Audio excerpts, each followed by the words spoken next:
Banaskantha police અત્યારે ગુનેગારોને પકડવાની સાથે જનતાની મિલકત સુરક્ષિત રીતે પરત કરવામાં પણ મિસાલ કાયમ કરી રહી છે.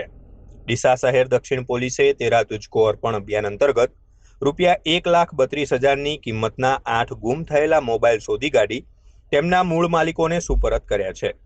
રેન્જ આઈજી પરીક્ષિતા રાઠોડ અને એસપી પ્રશાંત સુંબેની સૂચના મુજબ ડીસા દક્ષિણ પોલીસે ટેકનિકલ સર્વેલન્સ અને CEIR પોર્ટલના માધ્યમથી આ સફળતા મેળવી છે.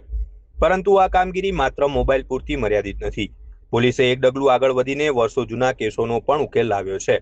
વર્ષ 1988 થી 2024 સુધીના લૂંટ અને ચોરીના 9 જેટલા કેસો જે કોર્ટમાં ફેસલ થઈ ચૂક્યા છે તેનો મુદ્દામાલ પણ પરત કરવામાં આવ્યો છે. જે દાગીનાની કિંમત વર્ષો પહેલા 55,000 હતી તેની વર્તમાન બજાર કિંમત આશરે 8.5 લાખ રૂપિયા થાય છે. આ કિંમતી દાગીના મૂળ માલિકો અને તેમના વારસદારોને શોધીને પરત કરી પોલીસે પ્રામાણિકતાનું ઉત્તમ ઉદાહરણ પૂરું પાડ્યું છે.